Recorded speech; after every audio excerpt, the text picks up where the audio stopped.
Hello class, Professor Martini here, and now we just finished up the circulatory system, which encompassed the blood, the heart, and the blood vessels.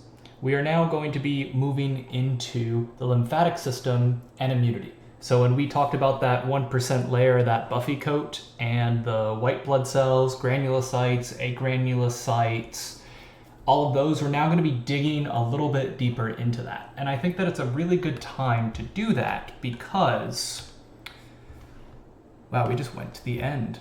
Don't worry, I know you see 231. It'll be easy. So, why are we now directly going into this system after the next one? So, you've already been introduced to white blood cells. You already understand what the blood does and how it's essentially the highway where everything moves around.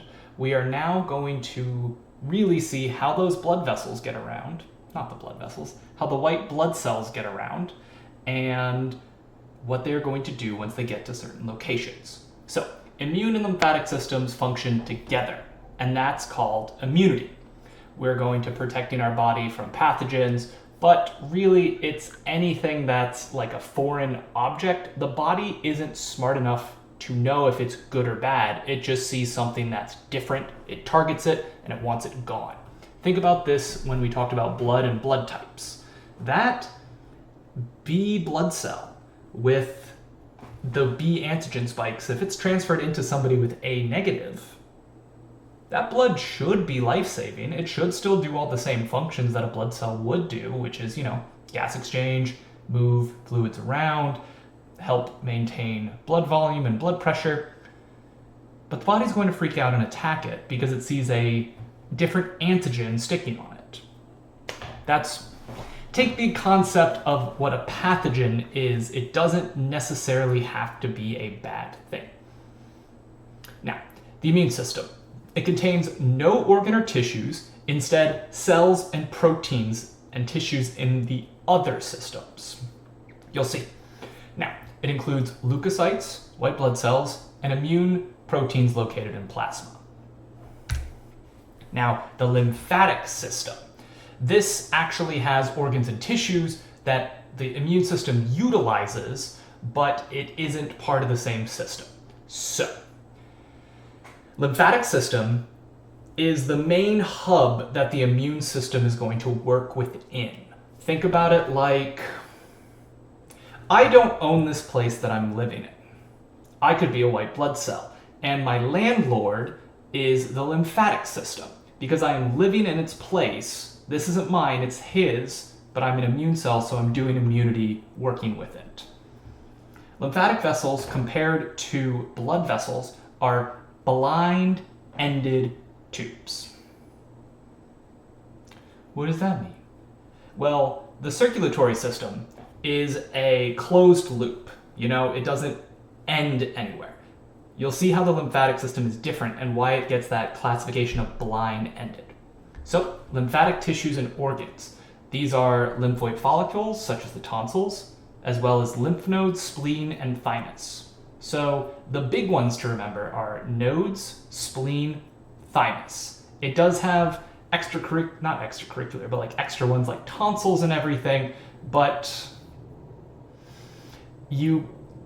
I have my tonsils removed because I had a lot of, I had a lot of colds growing up, a lot of sinus infections, so the doctors actually ended up taking out all of my tonsils, but my lymphatic system still works fine. If you're ever sick and you palpate these little things on your neck and they're swollen, those are lymph nodes. Functions of the lymphatic system. Basic ones. Regulation of interstitial fluid volume.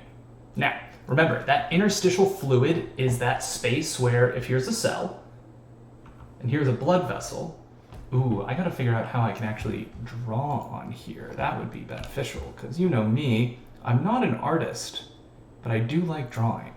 So, we have a blood vessel here. We have a cell here. And now, all of this cell is bathed in a solution. And then if we had a cell over here, it would also be. This is the interstitial fluid. meaning that inside the blood you have, you just took the course or the exam, blood cells, plasma proteins, nutrients, gas. This all interacts in the interstitial fluid before going into the cell. Now, lymphatic system basic functions. Regulation of interstitial fluid volume. You lose fluid from plasma. Must be returned to the circulation, otherwise blood volume and blood pressure will drop too low to maintain homeostasis. If you guys remember, 55% of your blood is plasma. 90% of that is water. You will lose about 2 to 4 liters of plasma a day. Not plasma, but the fluid from plasma. What does this mean? So everyone sweats, everyone pees, everyone has to have fluid go somewhere, right? The lymphatic system helps regulate that volume. We'll get into it. So the lymphatic vessels pick up excess fluid in that extracellular space, transport it throughout the body, and deliver it back to the cardiovascular system. We should have a diagram and design to show you that in a second. When fluid exits the extracellular space and enters the lymphatic vessels, is known as lymph. Interstitial fluid and lymph are similar in composition. Don't worry, it'll make sense. So, we have the cell here. We have this interstitial fluid, that fluid that bathes it all in the cell. Now you're seeing the term extracellular space. So, what's that? That is this. So, again, remember your Latin. Cellular refers to cell. Extra refers to not intra, extra, so it's out of it. So this entire area here is the extracellular space.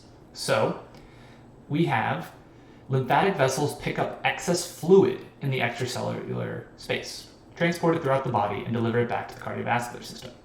When the fluid exits the extracellular space and enters the lymphatic vessels, it's known as lymph. So we have our blood vessel here. We have our extracellular space. In that extracellular space, we have the interstitial fluid. And now, when this interstitial fluid and everything needs to be drained, be changed, be exchanged, there's a constant movement of it, it will go down a different pathway. So instead of going back into the blood vessel, only a little bit will go in and out each time for that maintaining of homeostasis. Remember, when sugar goes out or when oxygen goes out, carbon dioxide goes in, that's exchanging. Now, if we need to have essentially the pool boy come through and clean up all of that gunk that's surrounding it, it's going to exit through a lymphatic vessel. So let's say that we have a portal here, and that interstitial fluid goes into this lymphatic vessel. I might have just turned on subtitles. I see them, you don't. Wild. Anyway, functions of the lymphatic system. Absorption of dietary fats. So, breakdown of fats in the diet are too large to pass between that endothelial cell layer of those capillaries. So they have to be transported through the lymphatic vessels, lacteals. It can't, and think about it this way. The fats don't have the same molecular size or weight to enter through those blood cell capillary walls. It's too big. It goes on the plane and it has to order 2 seats because it's too big. So the fat can't actually get through it. Think about it as fat being very, very large. It can't do the same thing that protein, nutrients, or water does. It has to go through the lymphatic vessels before being delivered to the blood. It'll make sense. Immune functions. So, I tried to remove the subtitle stealthily and didn't exactly work. So, here we are. So, immune functions. The lymphatic system plays a major role in the immune system. Lymphoid organs filter pathogens from lymph and blood and also house several different types of leukocytes, plays a role in their maturation. So there were 4 things. The lymphatic system deals with immune functions, helps with the absorption of fatty dietary fats, regulation of interstitial fluid volume.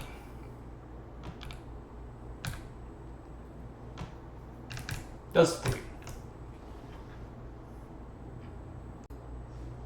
The next thing the lymphatic system does is that it helps with the absorption of dietary fats. Now, the fats are too large to pass between the endothelial cells of blood capillaries, meaning that they will then enter the small lymphatic vesicles, or lacteals in the small intestine. They'll travel through the lymphatic system before being delivered to blood with lymph. So this will be more relevant once we talk about the GI system as a whole, but think about it this way. Bottoms up. Now, let's pretend for some cosmic reason I'm drinking bulletproof coffee. Bulletproof coffee has oil in it. Now, oil is considered a fat, meaning that once that sip makes it to my intestine where food is going to be absorbed into it, the sugar that's in it will be able to pass through that single tunica intima of the capillary, because it's that single layer. Carb, sugar, right through. Protein, right through. If I took a vitamin, B vitamins, anything like that, straight through. Fats are too big. Fats have to take a special route through lymph, and then once lymph will eventually get back into the circulatory system at your heart. So that's where you get fats entering into the circulatory system. This is also one of the reasons why heart attacks are more common and why you have a buildup of fats around the heart. It's because the fats will take the lymphatic system, get deposited at the heart before entering into the system. If fats were large enough to go through the system similar to carbohydrates or proteins, you would have a lot more fat issues and fat building up around the GI blood vessels. Next thing, immune function. So the lymphatic system plays an important role in immune function. They filter pathogens from lymph and blood. They also are the house, remember my landlord, and leukocytes, and plays a role in their development. So lymphatic system, 3 things really to remember. They help regulate interstitial fluid volume. They help with the absorption of dietary fats. And they're important in the immune function. So let's get a look at this system. So you can see here that there is its own unique pathway through the body. So the lymph system doesn't use the same pathway that the cardiovascular system uses. It's laying on top of each other and they're very similar, but it's its own unique system. And now you can see they don't have a lot of lymph nodes all around, but some huge ones that you can see that are really prominent are along your neck and under your armpits. Lymph vessels and lymph circulation. So lymph is collected in lymph collecting vesicles, which merge into lymph trunks, larger vessels. So there are 9 lymph trunks, lymph trunks, not trucks, drain lymph from specific body regions. So similar to when you talked about blood vessels, you had like your carotid artery and your jugular vein. Here, you have a jugular trunk, which will receive lymph from the head and the neck. The lumbar, that's the area on your spine, your lower spine. Lymph from lower areas in the pelvic region. So this is essentially where the lymph collecting vesicles merge into the trunks. Now, the big trunks will then drain into one large swollen vessel called the crista chai. This is essentially just a big area that just keeps draining, keeps draining, keeps draining.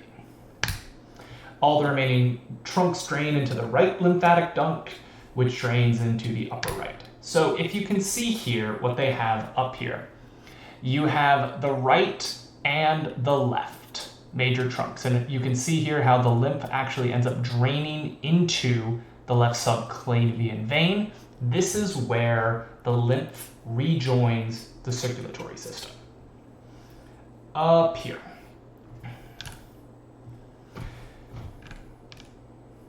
I pressed the button that brings it all the way to the end again. I gotta stop doing that.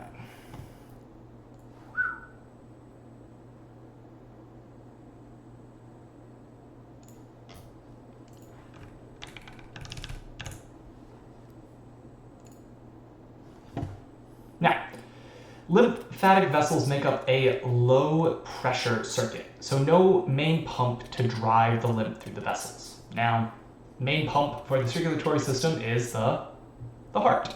Lymph doesn't actually have that engine to help drive the system through. It mostly transports lymph against gravity. So you have to have valves to prevent the lymph flowing backward. Remember, the human body is very incredibly efficient, so it doesn't want to waste any energy. Remember, veins have valves because they have to go against gravity. Lymph has valves because it has to go against gravity. Like deeper veins, they are often lodged between muscles, where the muscles contract and it kind of massages it up, and the veins prevent it from keep going down. They begin with tissues with tiny lymphatic capillaries to form that web-like network that surrounds blood capillary beds. So remember, the lymphatic vessels also has capillaries, and they are almost intertwined on top of blood capillaries. They differ structurally and functionally, where, remember what I said earlier, blind-ended, meaning that makes lymph vasculature one-way system that moves lymph away from the vessels. Remember, blood is a two-way system. It will move blood towards and away from tissues, where lymphatics are blind-ended. It only moves in one direction. It is going to drain, it's going to get rid of it in that extracellular space, all that interstitial fluid. Once it enters into the lymph vessel, it is now lymph. And then it is going to take that and deposit it up towards the subclavian veins. So it's only a one-way trip, where heart, closed loop, two-way system. Now, cells of the lymphatic capillary walls are not tightly joined, able to flap open and closed. This is going to be a little bit more important once we start looking towards immune system, but this can be helpful in understanding where you're thinking of how large fats can actually make it through and get into there. The cells flap shut. They're leaky enough to allow cells like macrophages and other immune cells to enter the lymph. Lymph nodes. Those are the clusters of lymphoid organs along a pathway of lymphatic vessels. Pathogens such as bacteria and cancer cells in the interstitial fluid have an easier time entering the lymphatic capillaries than the blood capillaries. Lymph nodes limit the spread of pathogens through the body, acting as filters. They trap pathogens order from traveling elsewhere. Think about your lymph nodes as your body's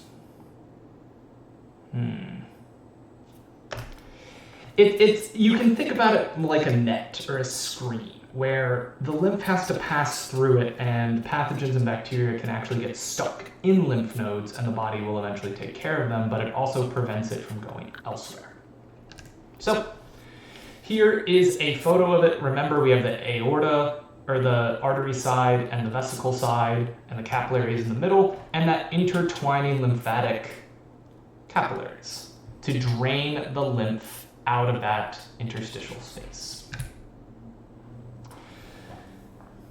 Lymphedemia. So a lot of the times in science and research, what you like to do is create an animal model that has a specific gene or function or organ removed to see what happens to the system if something isn't working right.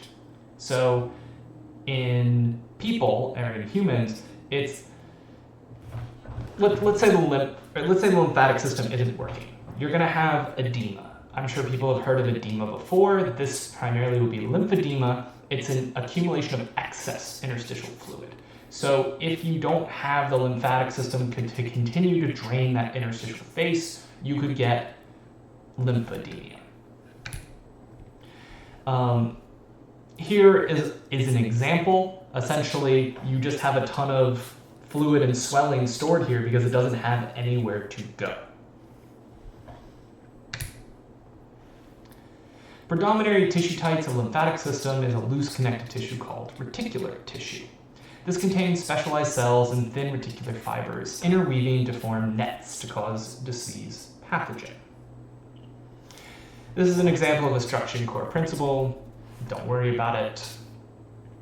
The thing that will become important is when we talk a little bit more later in terms of what's found in those organs and why it's specialized. So, lymphoid organs house leukocytes. We talked about these bad boys back in blood, and they are your white blood cells. We have macrophages, B and T lymphocytes, dendritic cells, reticular cells. Now the two at the bottom are new.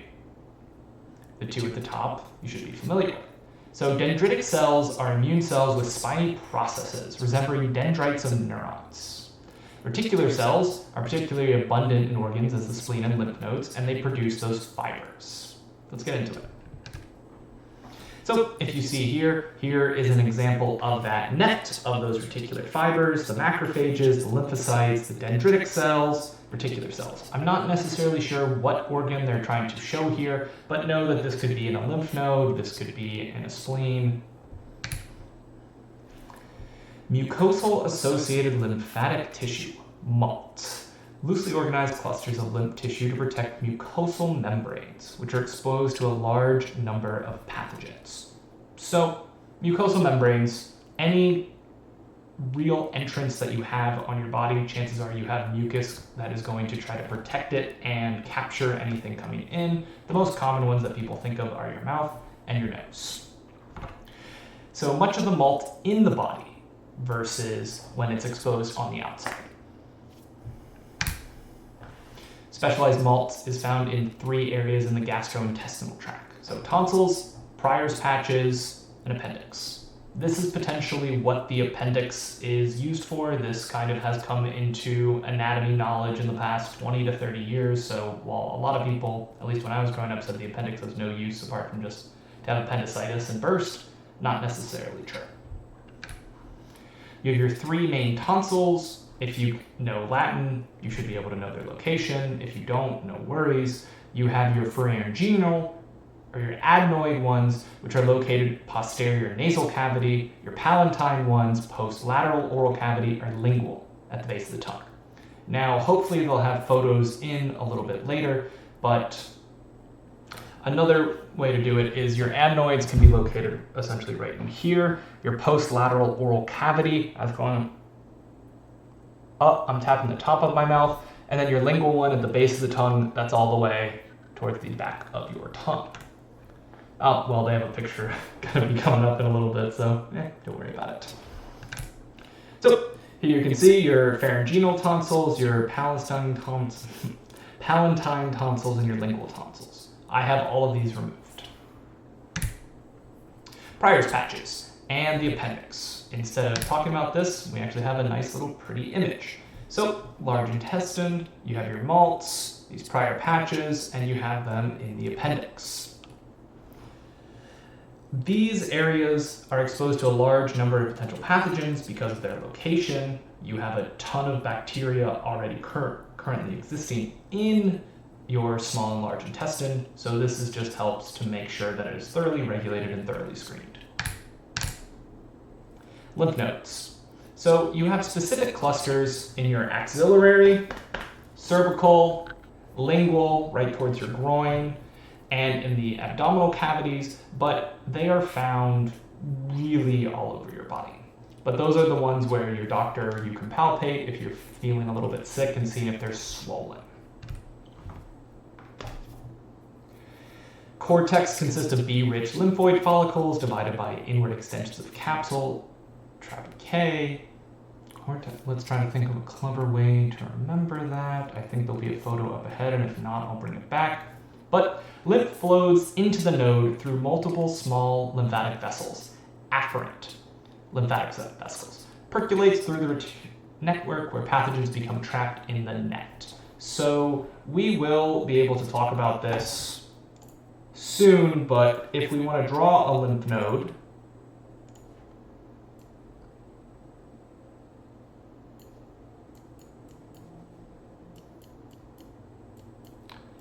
entrance, exit, it will enter in through the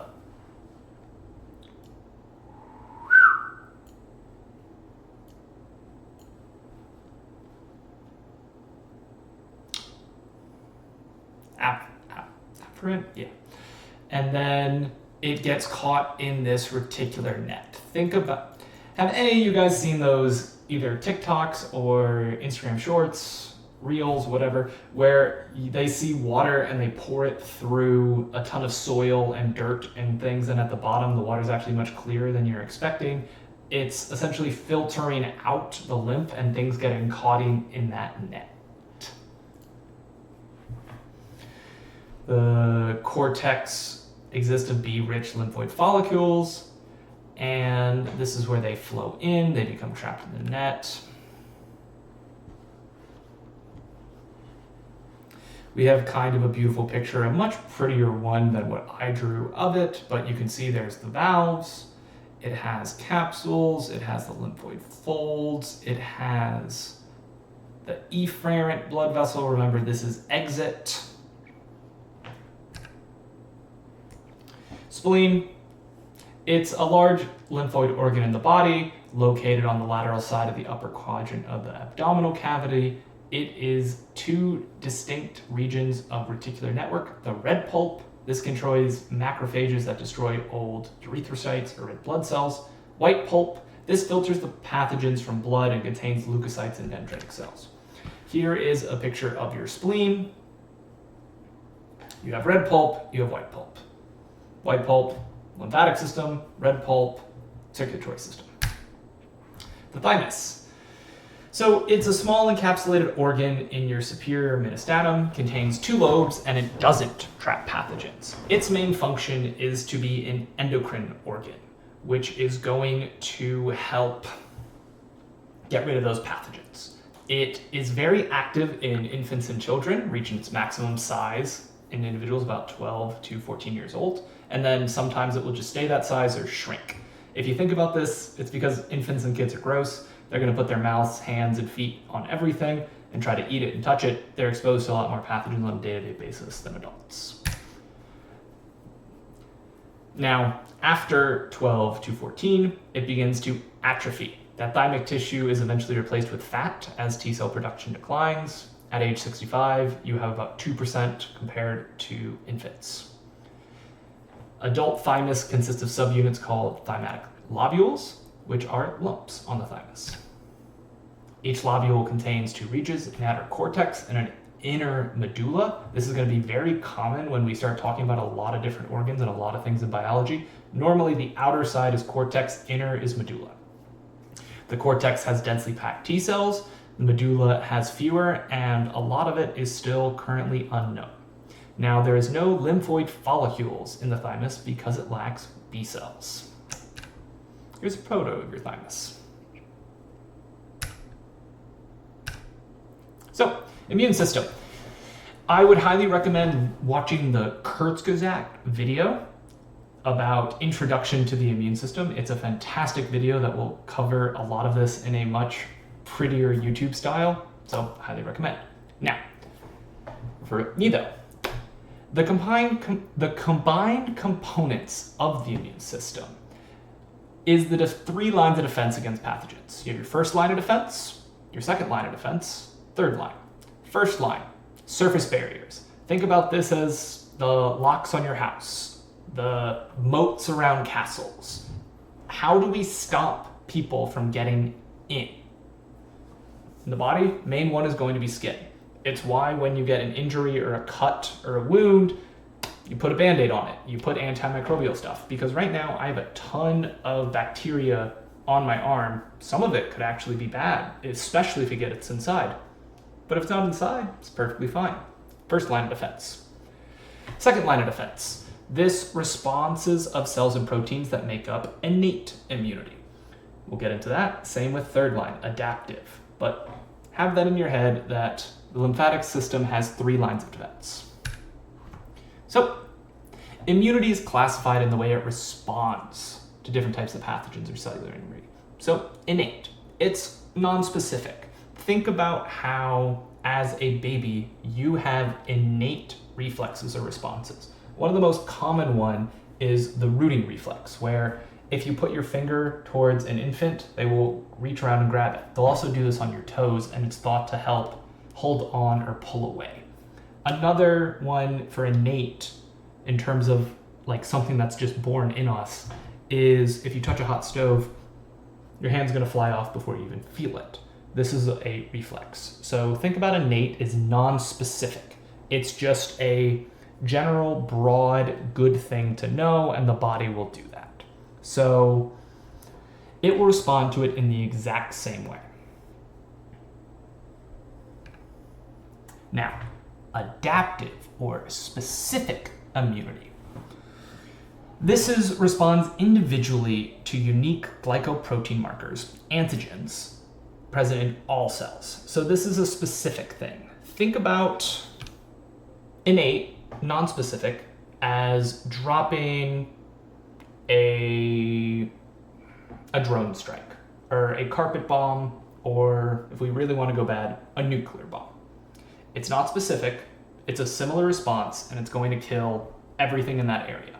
It doesn't really know what it's going to do, it's not targeting anything specific, and you can use that problem for almost anything. Adaptive or specific would be, hey, we're going to send an assassin in. We're going to have a sniper take out one person. It's specific to an individual antigen. So specific, same response every single time.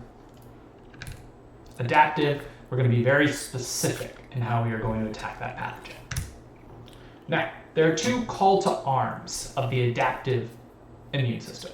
There's cell-mediated immunity, and there's antibody-mediated immunity. So cell-mediated immunity is handled by the T cells. Antibody-mediated immunity is handled by the B cells. Now, antibody, body has a B in it, B cell, antibody. Now, adaptive immunity responds more slowly. This is because it has to be specific. Think about that you are researching the antigen that you're going to have to fight. Hence the name acquired immunity. This is a dominant response. There will be an example a little bit later, but let's see. So let me spin it in.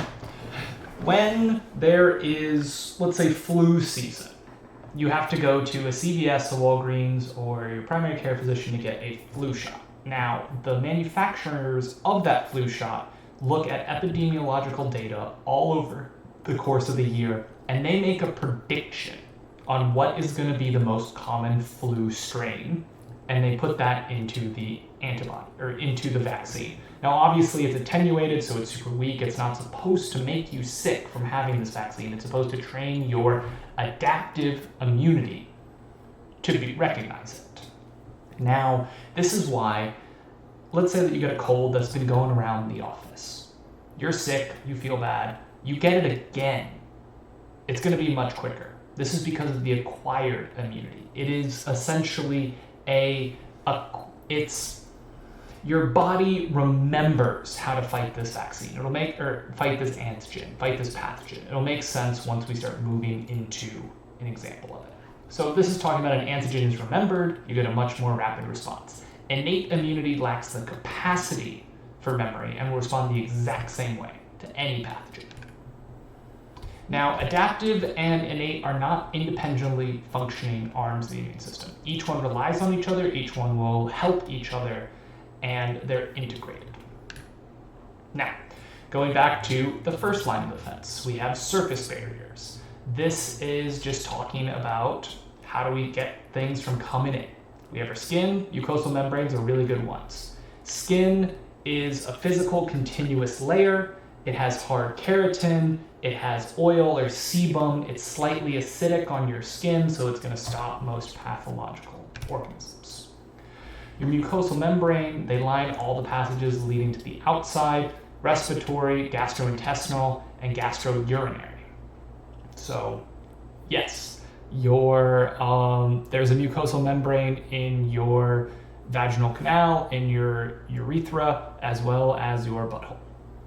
You essentially secrete a mucus which stops to catch things so that they can't actually integrate into your system.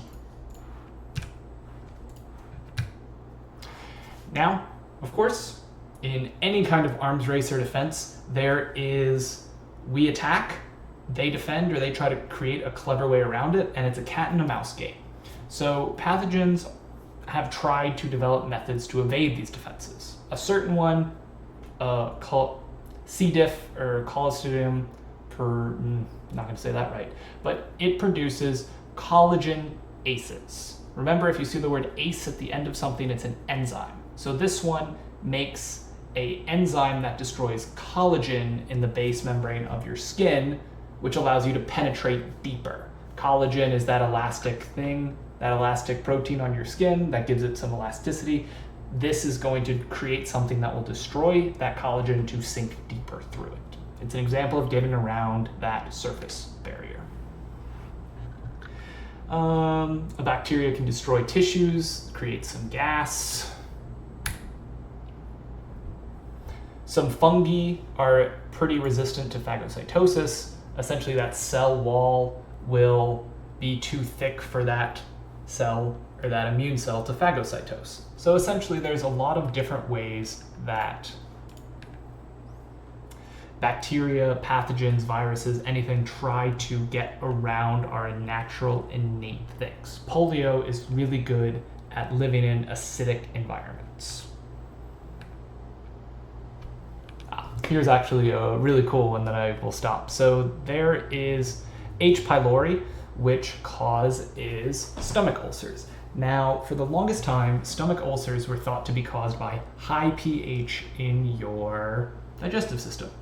And when you were prescribed like antacids or over-the-counter medicine to deal with stomach ulcers, they were sold as reducing acid.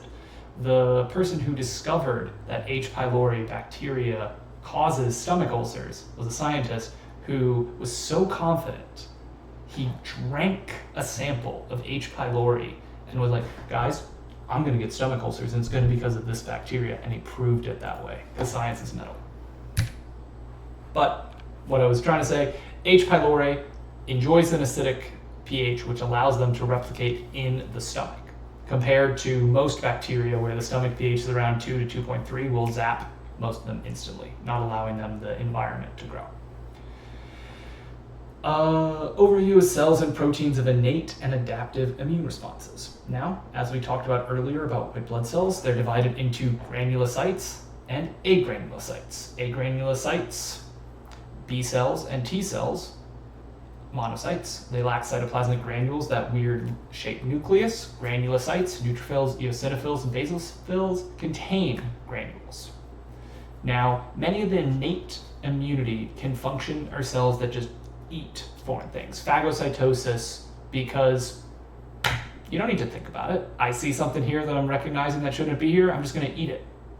You know, there's no difference between H. pylori versus Staphylococcus aureus versus, I don't know, the common cold.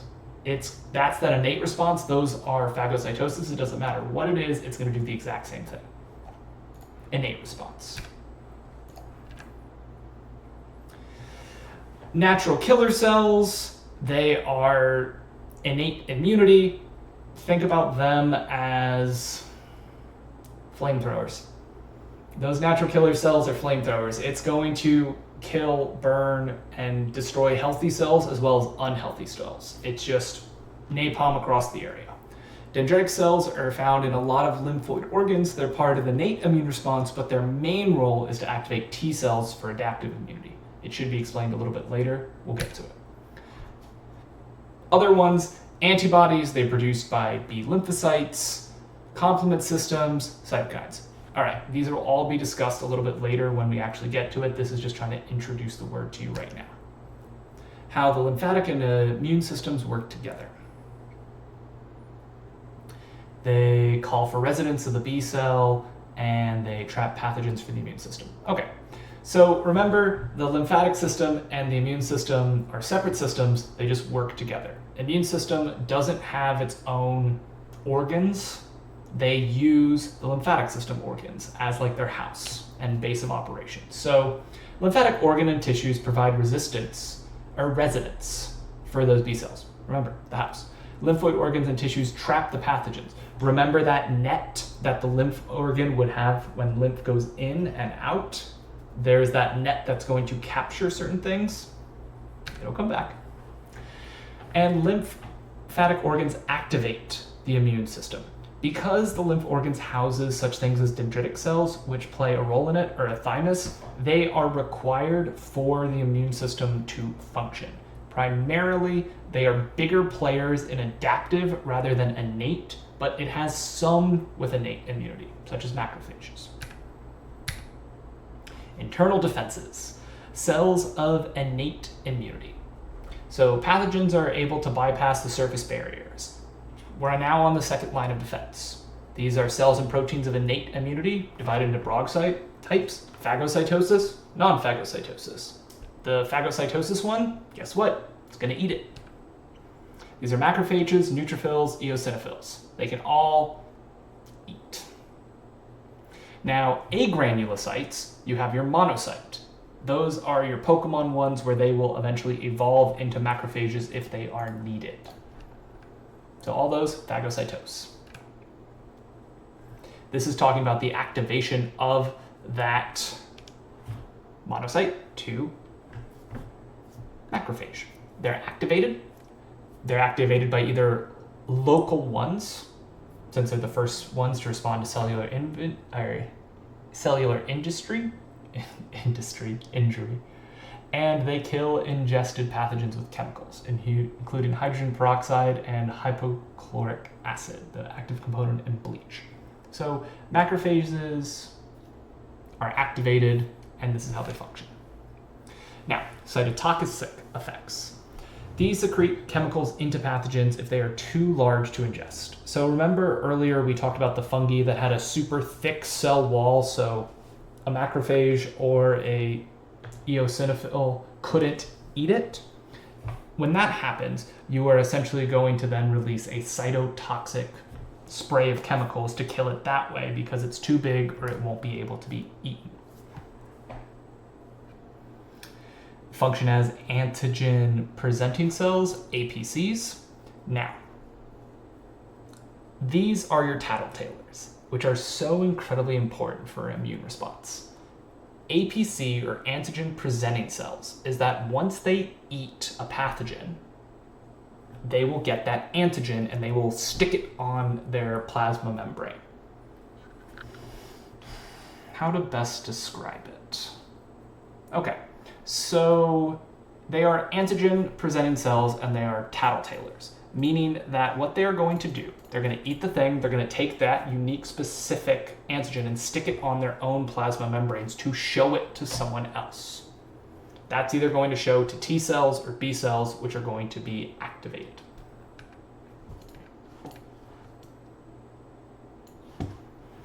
Cells of innate immunity, we have talked about neutrophils. They phagocytose, they can release that cytotoxic chemicals, they reside in the blood and must be recruited to damaged tissues. Dendritic cells, like macrophages, these are the ones that are really going to be found in lymphatic organs, primarily lymph nodes. They are important APCs in the immune response. Substance they ingest are presented to T cells and to a lesser extent B cells, which are then activated. Again, eosinophils, talked about this in the blood, primarily involved to parasitic pathogens because they're good eaters. So macrophage, bacteria, this is what's happening. They're just absorbing it. They're eating it, phagocytosing. NK cells, remember those natural killer cells, they are cytotoxic. They release substance that destroys target cells. But remember, flamethrower, gonna be a large sweep, gonna do a lot of things. They can recognize cancerous cells, which is pretty impressive. Basophils, those were the less than 1%. They're very rare. They contain chemicals that mediate inflammation. They're located primarily in the blood, although type of cell mast cells are located in the mucosal membranes. They're particularly important in allergic responses. Antimicrobial proteins complement a group of molecules collectively as a complement system. It's 20 or more plasma proteins, primarily reduced by the liver. Let's see how in depth that they're actually going to want to get into it. You're not going to have to know all 20. But an important thing to know is the 3 series of enzymatic reactions. So there's the classical pathway, which begins when an inactive component protein binds to an antibody bound to an antigen. The lectin pathway, which is involving carbohydrates, or the alternative pathway, when a complement protein encounters foreign cells as bacteria. It'll make more sense as we go through. Again, just trying to introduce the concept to you. So, complement. 2 pathways converge at the cleavage of inactive complement protein called C3 to form C3b, which cleaves inactive protein C5 into its component B. Again, don't worry, being introduced. This is a much better photo to actually show you what we are looking at. What it will eventually lead to is activated C3b. You have a classical pathway where the antigen and the antibodies are talking. You have the complement protein, which leads to an enzymatic cascade. We have a lectin protein binding to a microbial surface, which is a lectin pathway, or the alternative one where a complement protein spontaneously just is like, hey, let's do this. Now, they cause the following effects. There's cell lysis, which essentially just causes cells to pop, leading to their destruction. It's a membrane attack complex, or MAC, and what it does is that you essentially have this little drill that will land on the plasma membrane of a cell, cause a little hole, and then it causes it to just lyse and pop out of it. So, for cell lysis, if this is a bacteria cell, you have your complement proteins, it's going to form a little pore on it, and then the fluid inside is just going to rush out because it doesn't have that membrane, which helps establish homeostasis. Enhanced inflammation, or the inflammatory response, it's nonspecific to a cellular injury. So I'm sure that all of us have been injured before and you have this huge swelling effect. Inflammation. Inflammation is important in the immune response, which will be talked about a little bit later, but this is just talking about some of the importance behind it. Neutralizing viruses, it blocks them from infecting host cells by essentially binding to their antigen so that they can't interact with cells. So if you see here, we have our basophils releasing inflammatory mediators. Think about this as histidine, and C3b. It's essentially neutralizing viruses by completely surrounding them so that they can't interact. They also can enhance phagocytosis or clearance for immune complexes, meaning that it will bind to clusters of antigens around antibodies to trigger it. These proteins are complements to the immune system response, whether we're talking innate or adaptive.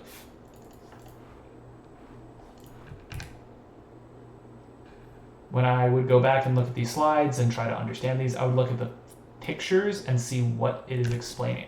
So if you see here, this is putting all of it together where we have our 3 different pathways up top, classical, lectin, or alternative, which will activate C3b.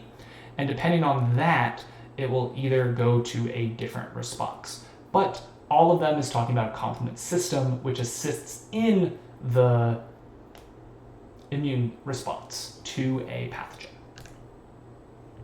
Cytokines, this is a cell produced by several different immune ones. They enhance their immune response and they're involved in a variety of factors. One of them is the tumor necrosis factor. So it's secreted by macrophages in a certain area of bacteria or other ones. It will increase phagocytosis activity in that area.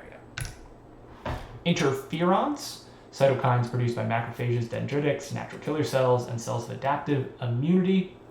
Its primary action is to inhibit viral replication in host cells. So for interferons, this is when the cell is already infected with a virus or an intracellular bacteria. So a little bit of microbiology here for a second. Viruses don't contain all the materials to replicate themselves. They have to infect a cell, hijack its machinery, and tell that cell to make more viruses. So it's really hard for the immune system to find and recognize which cell is currently infected by it. And you can't exactly phagocytose your own cell. You can, but you need an interferon to help with that, or at least say, hey, you can eat here. But for the most part, interferons is going to stop replication in that cell and tell the cell to die. Interleukins, produced mainly by a variety of leukocytes, they do a lot of different things. The things that I would recommend is activating T cells, since that is going to be the most important thing that they do. Inflammatory response, we've talked about this previously. This is talking about the mediators, and it states a variety of them: histamine, serotonin, cytokines, bradykines, prostaglandins, leukocytes. The most common one that you're going to find is going to be histamine. The area becomes red and swollen, feels warm at the touch, it hurts. We've all had this happen to us before. Cardinal signs of inflammation include 4 signs: redness, heat, swelling, edema, and pain. Remember, vasodilation. This occurs when histamine or bradykinin, it essentially will increase the blood flow to it by vasodilating.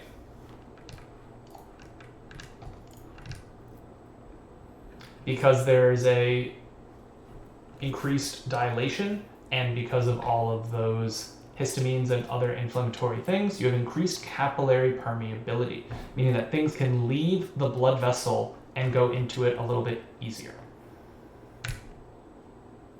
This is talking about pain. The thing that I want to talk about primarily is the recruitment of other cells. So inflammatory mediators recruit leukocytes to the damaged tissues. This is called chemotaxis. And it's a great word because you can think about chemical taxis. Essentially, those inflammatory mediators call an Uber, and the Uber is going to be macrophages, neutrophils, essentially leukocytes that are kind of come to the area. Think about it essentially being like, yo, I need a chemical taxi here ASAP. But this time the chemical taxi is going to go into it and start taking care of business.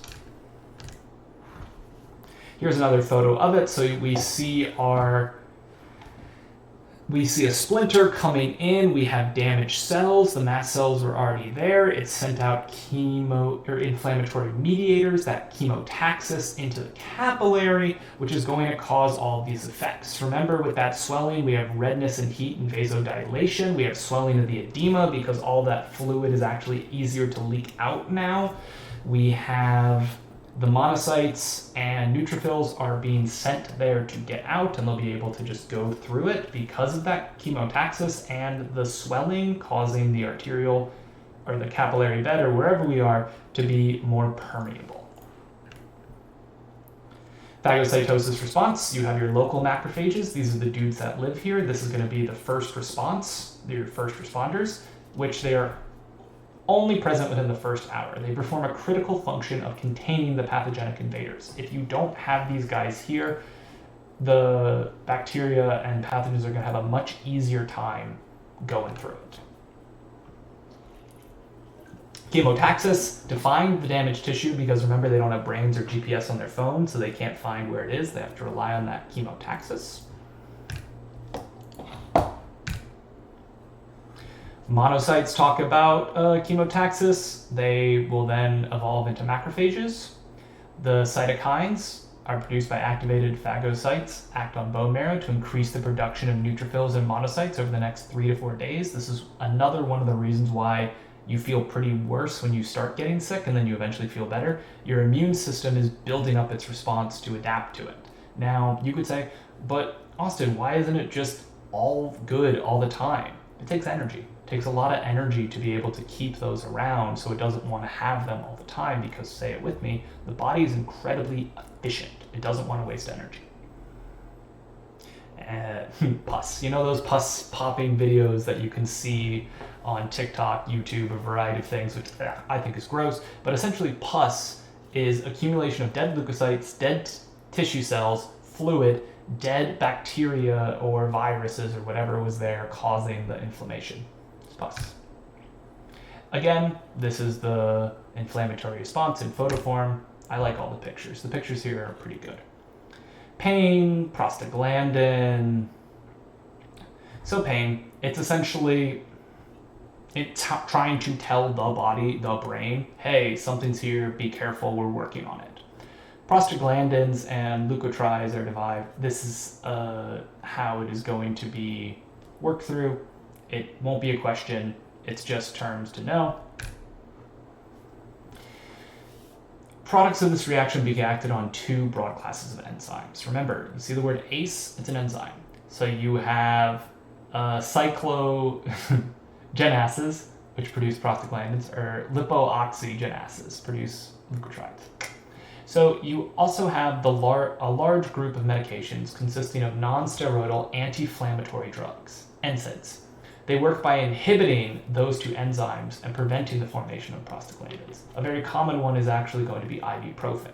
Ibuprofen is an NSAID, and it will help reduce inflammation by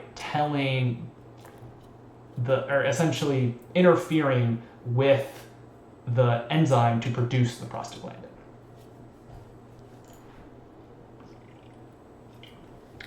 Corticosteroids, this is most of the time when you are in the hospital and something's going wrong or you have to take a steroid, 9 times out of 10 it is going to fall within this cluster of medication. It mimics cortisol, which is a stress response, and it produces a potent anti-inflammatory effect. Fever. A fever is actually pretty cool. I know it sucks when you actually have it, but its effect is really good. It raises your core body temperature above the normal range. Why is that important? Bacteria like to be in a very specific range, and if they're not within that range, they're going to die, or they're not going to function as effectively. So by raising your body temperature a little bit, it's going to stop and slow all the bacterial growth globally in your body. It's also a critical warning sign that the inflammatory process is occurring somewhere. A fever would fall under innate response because it's not specific, it's just going to happen every time. It's initiated by chemicals called pyrogens. Get it? Pyro, hot, fever, fire. They act on the hypothalamus, which is essentially the switchboard in the brain that does and maintains homeostasis. And it's talking about, it's a negative feedback loop. So this is feedback loop's core principle. Majority of the things in your body to maintain homeostasis work on a feedback loop. Negative feedback loop. There are some that are positive, but mostly negative. We'll get into something that talks about it. But negative feedback loops are very important to understand physiology. Prostaglandins cause hypothalamic thermostat to reset to a higher range, just tells it to go up. Fevers may be alleviated or break, resulting from the hypothalamus being reset to its normal range. Makes sense. All right, innate immunity summary. These are going to be the slides that you're going to look at to memorize and look back before the exam. Pictures are super good. Now, we're moving into the adaptive immunity, or the brains of the immune system. So, first one, we have T cells, which are divided into helper T cells or cytotoxic T cells. You might have heard them called killer T cells before. Now, these cells respond to primarily cells with intracellular pathogens, viruses, intracellular bacteria, cancer cells, and foreign cells. something as a transplanted organ. So, what does that mean? As I said earlier, sometimes, let's see, I think I'll talk about it now. Okay, so we'll talk about the two different types of cells. We heard them earlier. We had B cells and we have T cells. This is for adaptive immunity. T cells can divide into helper T and killer T, or cytotoxic T. Now, these guys, oh, you actually can't see it because we're a little too low. What if there we go. Now, these guys, this is when it's an intracellular problem, meaning that something is happening inside the cell.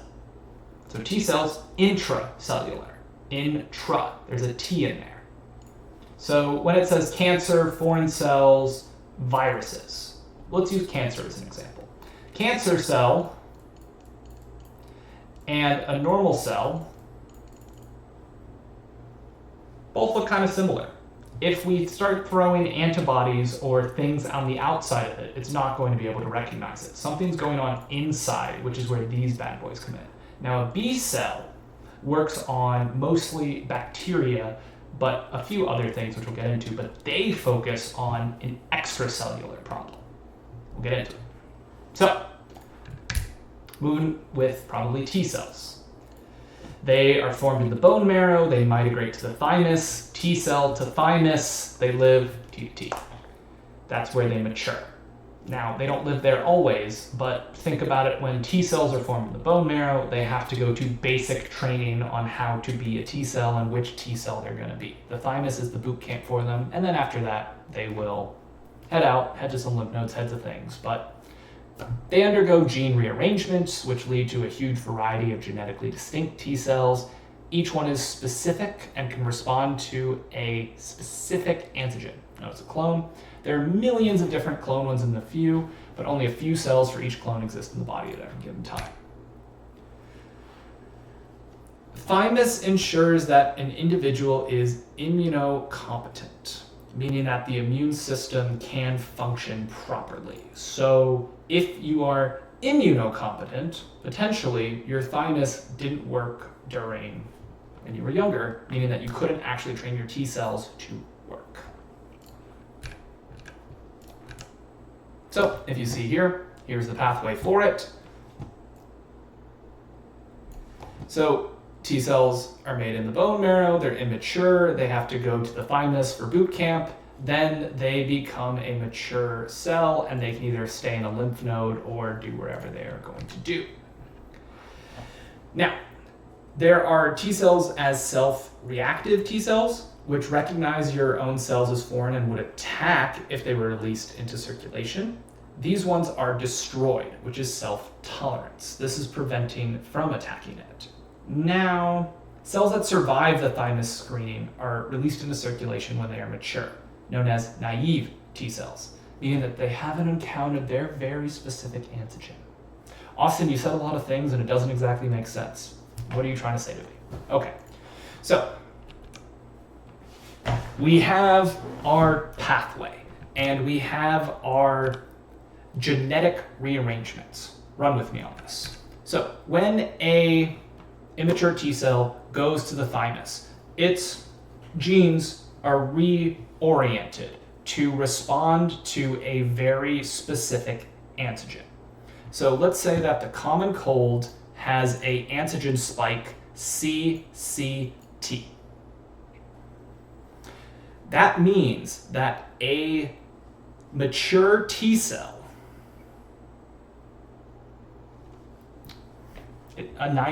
there will be a T cell that has if this is the key, it's an antigen, it will have a lock that corresponds to CCT. Following? So when a common cold comes in with an antigen spike, there will exist, because of all the genetic rearrangement that went on at the thymus, there is a T cell with a lock that will fit a CTT, and then a response will happen. Now, by the same coin though, let's say that your red blood cell has a spike that would constitute, I don't know, A. Because of this genetic rearrangement that's happening in the thymus, a T cell will be made with a lock that codes for AAA. And if it was released out of the thymus, it would be activated and start attacking all the red blood cells. The thymus has an internal screening process to make sure that all of these locks do not code for things that are found in the body. So that means everything outside of the body will then be a mature, naive T cell. It's a complex thing, but it's super cool, critical to understand. Self-tolerance is killing those self-reactive T cells. Another way to think about this, if you have a autoimmune disease, that means that your body has a self-reactive T cell that wasn't destroyed in the screening process, meaning that the immune system is attacking the body because it's recognizing an antigen that the thymus didn't screen out. Cool, right? Now, antigen, a substance that B or T cells recognize. The name antigen just comes from antibody generating. So anytime that we've talked about antigens or something, it's because of this antibody generation. Now, usually other peptides can be coupled to fully function as an antigen, but antibody generating and B cells. So let's talk a little bit about that. Now, only antigens called immunogens are capable of generating a response from the immune system. Antibodies present on your own cells, self-antigens, are not immunogens in the body. Haptens are very small antigens, and they're immunogenic only if it has a protein carrier. T cell receptors, that's what we talked about earlier, those little locks are found on the surface of every T cell. The receptor must bind a specific cell before it can become activated. And the unique portion that binds the receptor is called the antigenic determinant. Lots of words. They'll all be defined a little bit later once we have examples. T cells can only interact with pieces of antigen bound to glycoproteins called major histocompatibility complex molecules. The name comes from the fact that MH molecules are major determinants of compatibility. They serve as docking sites. Let's see. Two different types of these dockers. Okay, so think about this MHC, or major histocompatibility complex, as okay. So we have our naive mature helper T cell, right? So it's here, and it's hanging out in the lymph node.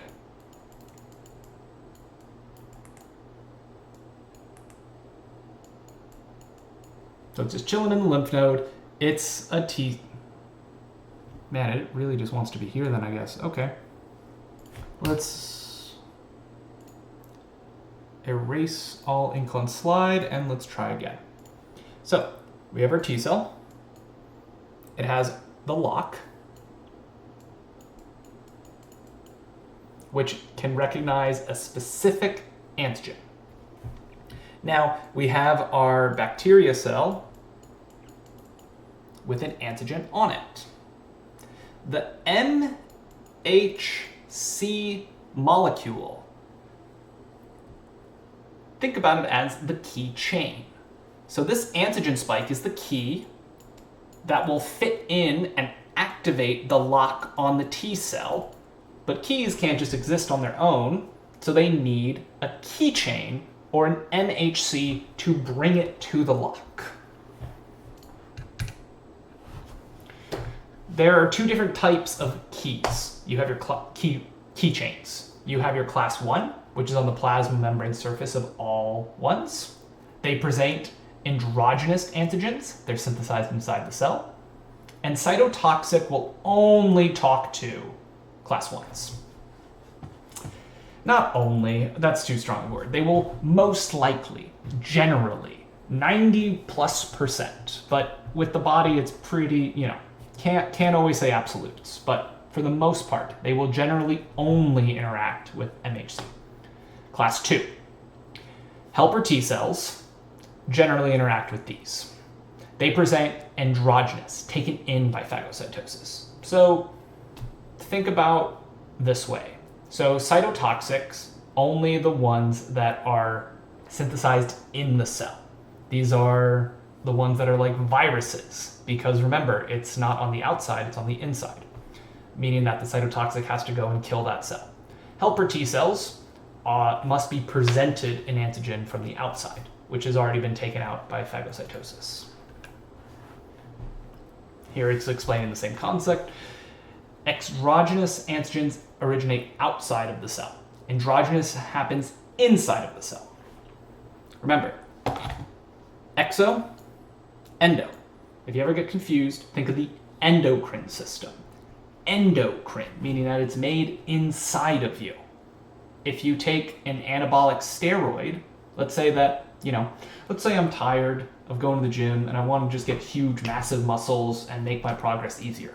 I could take exogenous testosterone, meaning that it's testosterone not made from my body. It's coming from the outside versus the inside.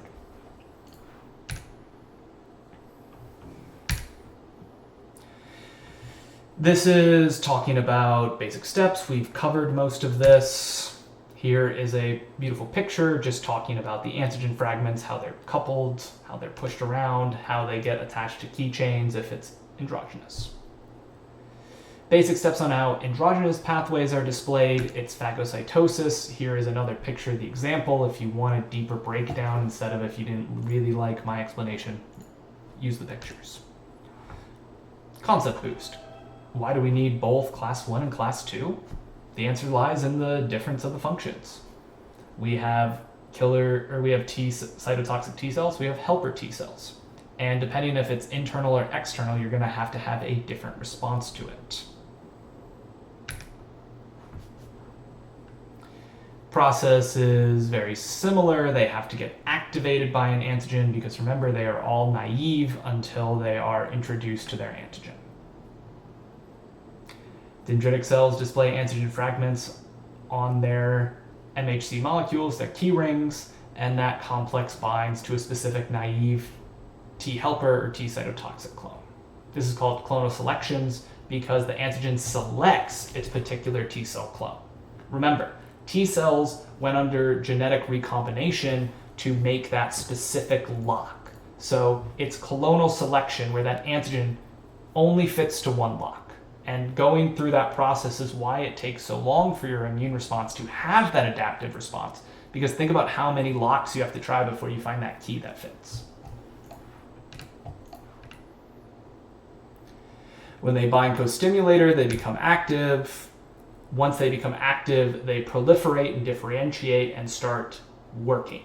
Now, important thing here, you have effector cells and memory cells. The effector cells are what's going to cause immediate effects, but memory cells, that's your immunological memory, meaning that if you get that same disease, let's take the cold again.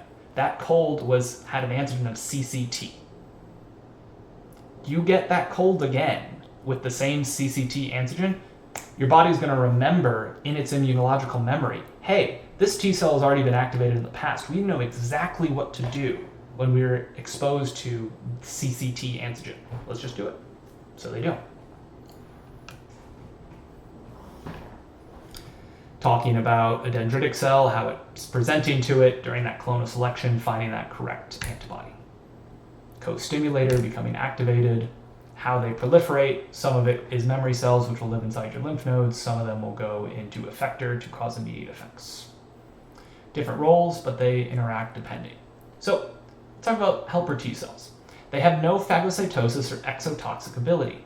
Their thing is to secrete cytokines and activate and enhance various other things. They help the immune system, similar to the name. They're not going to go do out anything directly. They're going to mitigate and deviate and delineate. So T cells are helper T cells are required for normal function of all components of the immune system, including innate immunity. Here it is, and talks about helping the stimulation of macrophages, enhancing phagocytosis, triggering them to produce interleukin, which stimulates. So it will essentially just crosstalk between them. This is talking about the interleukin, which is going to proliferate more cytotoxic T cells. Now, they also bind to B cells to proliferate and differentiate. So you need a helper T cell to stimulate a B cell to turn into a plasma cell, which will make an antibody. I'll talk about it in a second, but know that helper T cells help stimulate B cells. So if you see here's a photo of showing what all the effects of that helper T cell does. Role of TC, or cytotoxic T cells.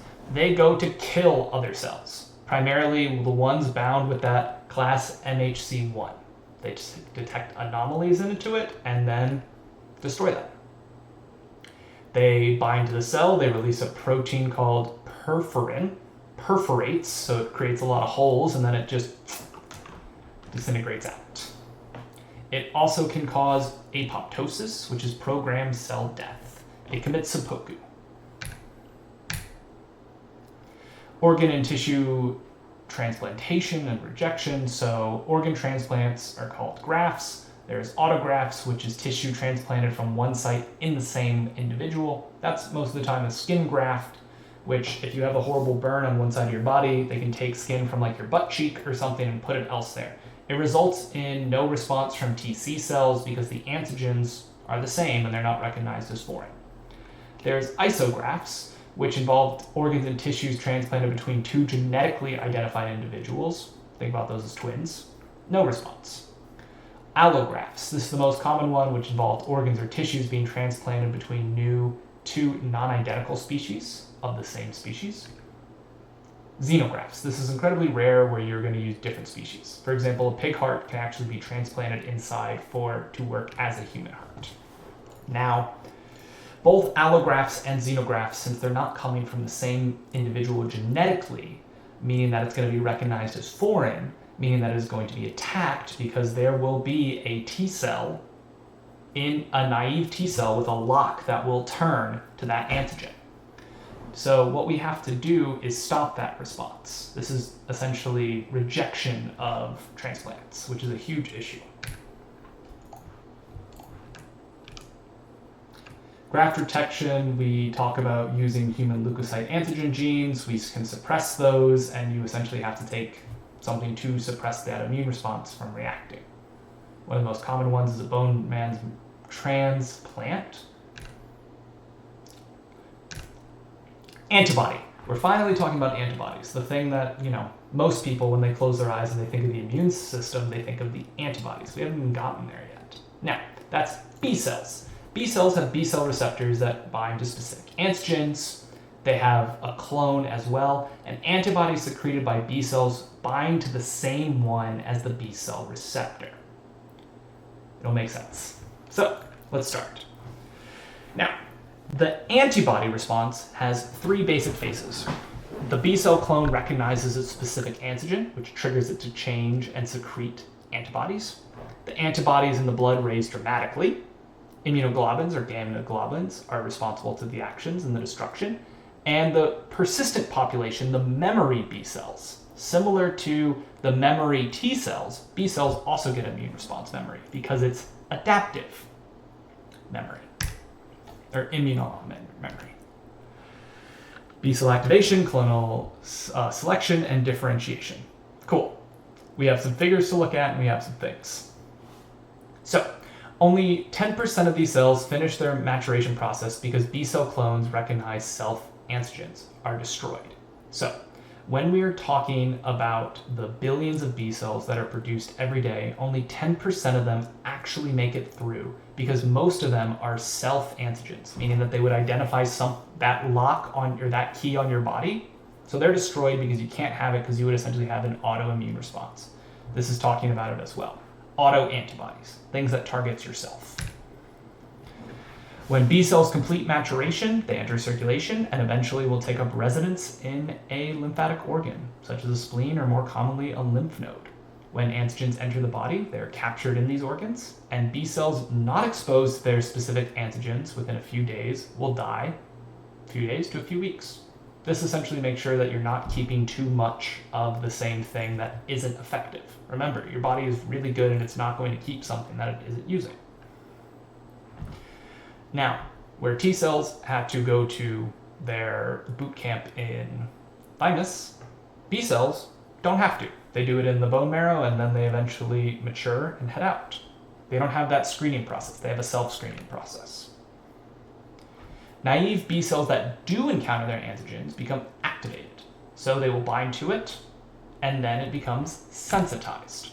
This sensitized will process that antigen and bind to a T helper cell to become fully activated. So where a T helper cell just needs that lock, a B cell will need to have that antigen and bind to a helper T cell to become fully activated. Once they do, they will differentiate into two separate types. They'll identify or differentiate into a plasma cell, which will secrete antibodies, and a memory B cell, similar to the memory T cells, where it will remember the response on a second one. So there is a photo of it showing the example of the B cell receptor seeing the antigen, binding with the helper T cell, then proliferating into a memory cell or a plasma cell. Those plasma cells are going to pump out antibodies. Now, what do those antibodies do? Why did we just spend so much time to do it? So now we have our antibodies, we're starting to get effects. So this is called serology, which is the study of antibodies.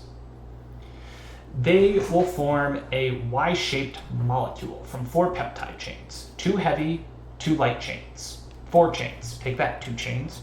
Now, they have a constant region, which is a C, and a variable region, which is a V. The variable region is the unique sequence. The constant is similar. Think about, there's a photo coming up. Cool, we have our Y. You have your variable regions right at the end, which is that antigen binding site. That's the special sauce between one plasma cell to another plasma cell. All the antibodies, their light chains and the heavy chains for the most part, are similar. They're constant. The constant region, C. But your variable region, V, is right at the top. This is what's going to actually bind to the antigen and start causing some effects. It's been a while, but I did press the button, so we brought it all the way down. But now we get to see how far we are. Cool, we're getting closer.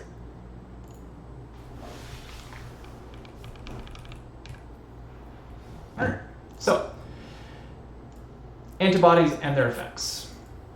Now, for the most part, you just see that Y-shaped antibody. That's the one that's going to be the most common. That's the one that you're going to get acquainted and accustomed with. But there are other different types of them. There's dimers. There's pentameter, which has 5 subunits. Primarily, the thing you want to care about is the antigen binding sites. There's 5 different classes of antibodies, which are going to be divided up into IgG, IgA, IgM, IgE, IgD. I would try to recommend memorizing something interesting about each of them, and that's how you'll actually remember them. So IgG is the most prevalent one. It's only a single subunit, and it's the only antibody that can cross between the blood of a pregnant woman to her developing fetus. So this is the one that crosses the placental barrier, and it provides your fetus with some immunity. IgA, it's usually a dimer, consists of 2 parts. It's present in secretions on the skin. IgM is the largest one, pentameter, which consists of 5 subunits in a star. IgE, it's a single subunit. It binds 2 different types of antigen: environmental, allergens, or parasitic, tapeworms. IgD. It's unique and it's the only antibody not secreted by B cells in significant amounts.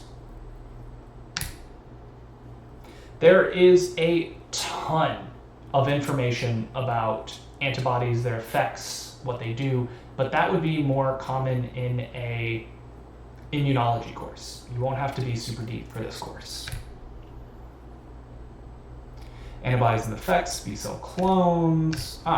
Here's a really nice photo on this page, figure 20.22, which breaks down the antibodies. Memorize it.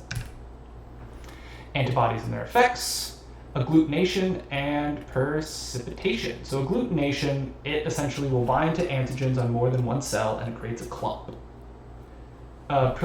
Precipitation, it involves soluble antigens instead of whole cells. I think there'll be an example of it. If not, I'll come back. But both of them decrease the solubility of the antigen-antibody complexes, making it easier for phagocytes to ingest. Opsonization. It involves molecules such as complement or Ig antibodies, which coat the antigen and bind it to phagocytosis, which greatly enhances it. Cool. We do have a slide. I think I'll just sit here for it. So you have agglutination and precipitation. So for agglutination, you can see that this antibody is binding to one and another one. They're essentially creating this huge clump of them, which prevents the bacteria or whatever pathogen you have going there from moving around or doing a lot. It can't escape or evade the phagocytes.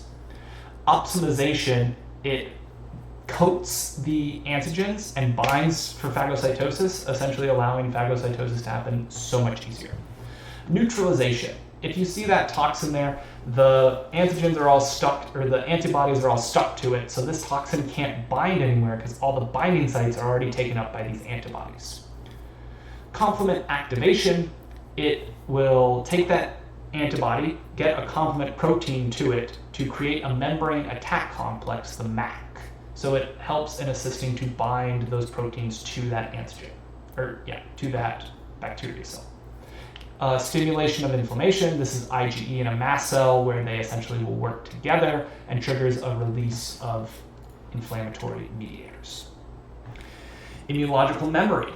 Memory cells are responsible for antibody-mediated immunological memory. So remember where there was memory T cells, there's memory B cells. Exact same thing. It just sits there and it remembers, and the body is like, hey, we can use this again.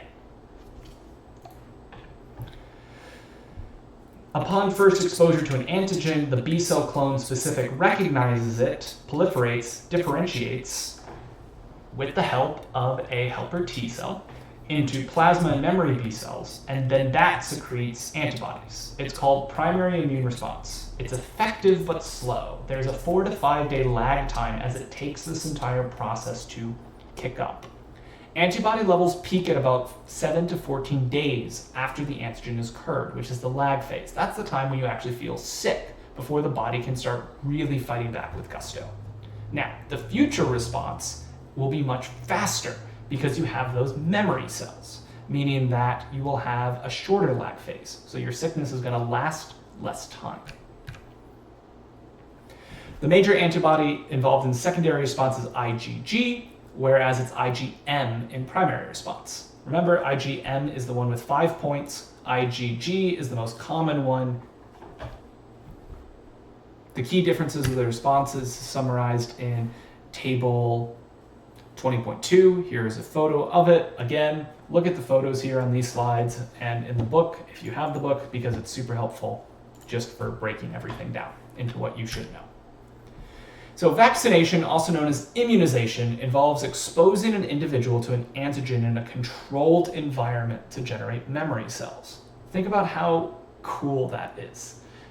Where the first response is slower because it hasn't seen that antigen before and it's going through all the processes of taking that antigen to specific keys. Once it finds the right one that clicks, now we're in business. By introducing a vaccine with that antigen already ahead of time, your body makes that memory cell and it's ready if it sees it again, because you'll be sick for less times because you don't have to wait for that lag phase. This is different types of vaccines. There's the subunit vaccines, which only contains a portion of the pathogen. So bacteria responsible for tetanus or diphtheria, they secrete the toxin. These vaccines will toxicoids, they have inactivated toxins, you throw that in there, then the memory cells, hey, I know how to recognize that toxin. Next, are they not going to talk about... Okay. They're not talking about an attenuated virus one, so essentially it's a weakened one. So a subunit is not the entire pathogen, it's just only a small one. An attenuated one is the entire one, but it's just weakened so that it won't have as much of a response. Two types of antibody-mediated immunity, active and passive. Active is because it's actively responding to it. Passive means that antibodies, when they're passed from one organism to another, think about this as how a mother will share its immunity with a fetus whose immunity isn't up to snuff yet, or once it gets a little bit older as well. You're essentially having passive immunity because your mom is giving you her antibodies. This is talking about the different types, active versus passive. Oh yes, pseudoscience explained. The myth of vaccines and autism. Dr. Wakefield was a hack of a doctor who wanted to make a lot of money by selling his own form of a vaccine for... He essentially created a fake link to autism and a vaccine. The reason it's fake is that the paper was eventually retracted. He admitted that he made it up data. It was incredibly not powered, and it was a thrown out study. He lost his medical license, but the damage that he has already done because he made this link and a lot of people truly believe it is kind of immeasurable. No link can be established. There's a lack of evidence. It increased the rates of potentially lethal diseases, measles, whooping cough, and meningitis. Please feel free to talk to me if you have any more questions about it. I don't want to spend too much about it because it's not really important for anatomy. It's just something to know to try to stop having this information out in the world because it's just false. Cool. The big picture in response to the common cold. So it's going through the entire thing. So remember, first line of defense, we have our skin, mucosal membranes. If they actually make it through the body, and now we're starting to have an infection in some of the cells, virus, okay, cool, we know it's a virus. We're going to have those naive B cells in those lymphoid tissues. We are going to have the dendritic cells presenting it using its AMC or that key chain. Now, they really didn't, I'll do it myself. I didn't like what they really did. Okay, so first line of defense, you have the skin, mucosal membranes. Hopefully, majority of things don't actually make it in. It makes it in. It starts replicating intracellularly, meaning that we're going to either have to have something to deal with it.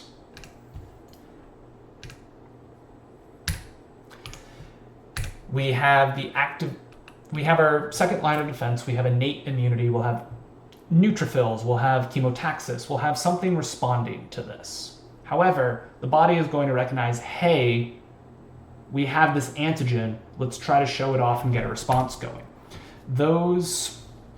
Is this supposed to be a video? Oh, it is. Cool. Activation of naive B cells occurs in lymphoid tissues and organs, such as the lymph nodes. It begins with clonal selection when an antigen, such as a virus, is recognized and binds to a B cell receptor. B cell receptors. So there's voice to it, but it's like one of those AI ones that's not too good. But essentially, it's talking about the process of that B cell once it's being activated by that antigen, that specific lock to its specific key, the process of it. Now, remember, it needs to be presented with a helper T cell and a thing to start working, but once it is, it's going to start creating those antibodies from its plasma cell. This is talking about a big picture immune response to a bacterial infection. Look through these images and photos through the book. Try to understand it, because remember, physiology is the best way to understand anatomy. Complete blood count with differential. This is talking about when you go into the hospital, it's looking through your blood. The main component is your CBC, which is complete blood cell count. You're really looking at the lymphocytes to see what kind of infection you got going on. It's when you take your blood at the hospital. Now, this is talking about disorders of the immune system. So, immune system, it's not perfect. Nothing in the body is perfect. As much as we like to pretend it isn't. We have hypersensitivity disorders, immunodeficiency disorders, and autoimmune disorders. Hypersensitivity, as the name says, it's hypersensitive. It is overreacting to a certain things. There are 4 types of them. We have immediate hypersensitivity. This is the most common type, known as allergies or allergic disorders. If you are exposed to a foreign antigen, primarily here it's an allergen, dust, pollen, mites, peanuts, you'll have an immediate response to it. Your body is attacking something that it shouldn't. It is hypersensitive to it. These slides are just going through it, but primarily what I want you to know is that hypersensitivity is the body is hyper aware and attacking something that is not a threat, and it will create a large response from a sensitized mast cell. There's anaphylaxis shock, meaning that this is when the hyper response goes nuclear and it's just out of control. You go into a life-threatening event. It's a spasm of the smooth muscle in the respiratory tract. You have a huge drop in blood pressure. You are having a lot of issues. The main thing in an EpiPen to prevent this is an epinephrine injection. It relaxes the smooth muscle and airways, causes vasoconstriction, and helps combat it. Over the counter, since a lot of the effects of a hyper response is from the mast cell releasing massive amounts of histamine, you take antihistamines. Common side effect is drowsiness. There's leukotriene agents. It blocks an enzyme, cholesterol, immunotherapy, allergy shots. Again, much more important if you're taking an immunology class, not so much anatomy. What is important for anatomy is to know the 4 different types of hypersensitivity disorders. You don't need to know them in the nitty-gritty details, but broad spectrum. We have antibody-mediated hypersensitivity, where the antibodies produced by the immune response target itself. First one occurs in reaction caused by penicillin. It can bind to erythrocytes in certain individuals. Because of that, the erythrocyte antigens cause them to be recognized as foreigns, and the B cells will secrete antibodies to attack erythrocytes. Third one is immune complex mediated hypersensitivity. This is about soluble antigens not attached to the surface of it. They're difficult for macrophages to ingest because they could be found in various places on the body. Once they're taken up, it'll essentially attract neutrophils to just start carpet bombing the cells, which is essentially autoimmune is attacking itself. There's delayed type hypersensitivity, which is unique in that it is T cells rather than B cells. By doing this, it will cause TH cells, those helper cells, to talk to macrophages, or some cases the TC cells. So I would know about type 4, the delayed type. It doesn't involve antibodies at all. This is like a poison ivy or a poison oak. It's used as a test for tuberculosis. It's talking about the Malthox test in terms of how to get a response. The immunodeficiency disorders, it's either 2 basic types. There is primary, which is genetic or developmental in nature, and there's secondary. This is through infection, trauma, cancer, or certain medications. A good one to really stick in your mind for secondary is Lyme disease. Ticks can make you allergic to meat, and that would be a secondary immunodeficiency. Where a primary one, think about lupus or something that is like an autoimmune disorder. Primary ones, it could impair either innate or adaptive. They either target complement proteins or the ones in phagocytes. The severe ones, or SIDS, is when the failure of the lymphocytes in bone marrow where you have B cells and T cells not auto-screened, and they can start attacking themselves. Secondary one, they gave an example of AIDS, which AIDS, or HIV-1, potentially binds and interacts with CD4 molecules. This is talking a little bit more about it. I wouldn't worry about this. It won't be on the test again. Much more important in a lymphatics course.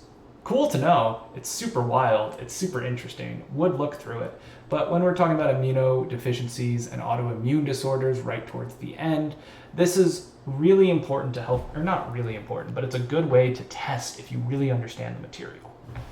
But that's the lymphatic system.